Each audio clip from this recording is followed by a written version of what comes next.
ദൈവത്തിൻ്റെ സ്നേഹം അവരുടെ ജീവിതത്തിൽ കടന്നു വരണം.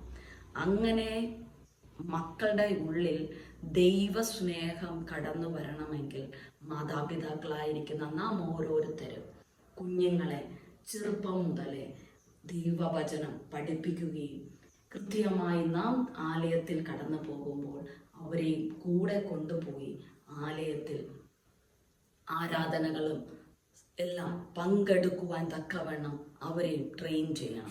മറിച്ച് ഇന്ന് ഈ കാലഘട്ടത്തിൽ നമുക്ക് കാണുവാൻ സാധിക്കുന്നത് അവകാശമായി ദൈവം കൊടുത്തിരിക്കുന്ന മക്കൾ പല മാതാപിതാക്കൾക്കും അനുഗ്രഹമല്ലാതെ അവർ താന്തോന്നികളായി ജീവിക്കുമ്പോൾ ദൈവത്തിൻ്റെ പ്രൊട്ടക്ഷൻ അവരുടെ ജീവിതത്തിൽ കാണപ്പെടാതെ, ദൈവത്തിൻ്റെ സ്നേഹം അവരുടെ ഉള്ളിൽ കാണപ്പെടാതെ ഇരിക്കുന്നതിന് കാരണം മാതാപിതാക്കൾ തന്നെയാണ്.